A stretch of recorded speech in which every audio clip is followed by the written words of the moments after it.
U.S. history. My name is Sarah Hayes. On today's episode, we're going to be discussing the space race of the 1950s and 60s and its impact on the U.S. today. Let's start by talking about the world after World War II. The United States and the Soviet Union were the most powerful countries in the world, but there was an important difference between them. The United States was a democratic nation, while the Soviet Union was a communist nation. This would stir up trouble. Let's go to the thinking blog. With Europe in rubble from World War II, the USSR took advantage of fallen powers such as Romania, Poland, and Finland.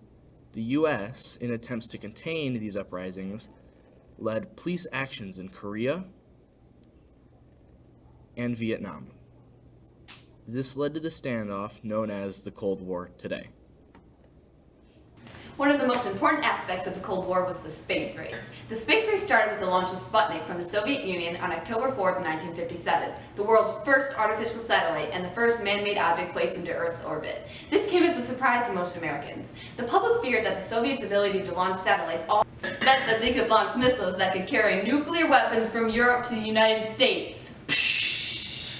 So, in 1958, the U.S. launched its own satellite, Explorer 1. President Eisenhower also signed a public order creating the National Aeronautics and Space Administration, NASA, a federal agency dedicated to space exploration. In 1959, the Soviet Union launched Luna 2, the first space probe to hit the moon. In April 1961, Yuri Gagarin, a Soviet, became the first person to orbit Earth. On May 5th of that year, Alan Shepard became the first American in space. Later that May, President JFK made a bold and public claim that the U.S. would land on the moon by the end of the decade. Almost impossibly, on July 19, 1969, U.S. astronauts Neil Armstrong and Edwin "Buzz" Aldrin became the first men to walk on the moon. Armstrong famously claimed that it was one small step for a man, one giant leap for mankind. With this, the U.S. won the space race. Astronauts came to be seen as the ultimate American heroes, and the Soviets were pictured as ultimate villains. Though the U.S. interest in lunar missions waned after early 1970s, the effects of the space race have been felt since then. Let's go over to Ryan, who will tell us about advancements in technology during the space race.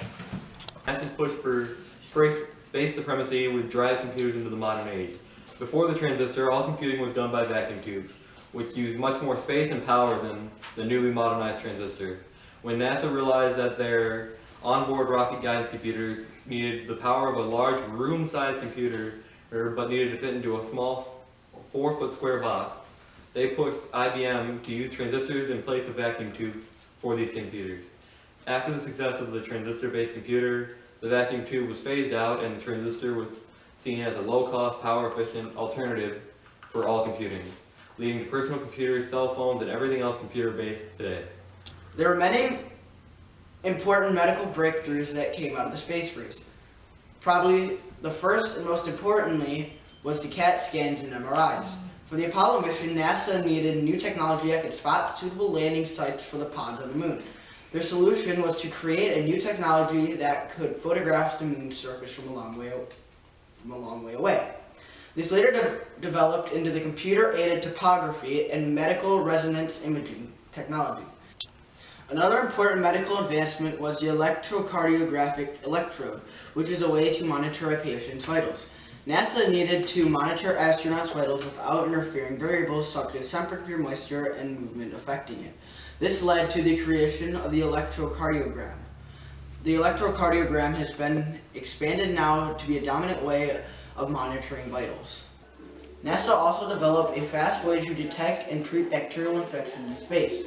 This led to the creation of the automicrobic system that could provide identification for an infection within hours over the days it took before. While this isn't widely used today, it still created a basis for advancement. NASA also invented a system to try and ensure that the astronauts on the way to the moon would not get food poisoning 25 years later. The Food and Drug Administration and the Agriculture Department adopted that safety system for all of us, and a year later, according to the industry, the number of cases of salmonella dropped by a factor of 2. NASA also led to the creation of ear thermometers. Originally developed to measure the temperature of stars and light-emitting diodes that were originally created to help grow plants in space, but eventually led to treatments for arthritis and muscle and joint pain. The development of the Left Ventricular Assist Device, or LVAD for short, at the Johnson Space Center with the help of Dr. Michael DeBakey developed this artificial heart pump based on Space Shuttle fuel pumps. NASA also needed a portable X-ray for space exploration, leading to the creation of the Lixoscope X-ray, a self-contained battery-powered X-ray that used a small isotope to produce an X-ray image. Successful clinical trials in the uses of a light technology that was originally developed for plant experiments on shuttles has used the technology to reduce the effects in chemo patients that have had a bone marrow or stem cell transplant. The space race also put a greater emphasis on math, the sciences, in the American school system, which has continued ever since the space race and has probably led to the development of many new technologies.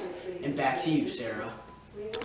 Thanks, Christian. Thanks, Ryan. Overall, the space race had a huge impact on technology in the medical industry in the United States that is still being felt today. Where would we be without the space race? The world will never know. Thanks for joining us today in Crash Course U.S. History.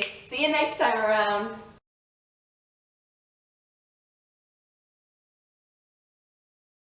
Sarah, John Green. John Green is Sarah. John Green's actual wife is named Sarah. Are you guys recording? I really don't like you. I'm reading like this and it's wrong. What? Did I write something wrong? Was that a yes? I can go? Yeah, restart it. Restart. Do it again. Yeah, restart it. Yeah.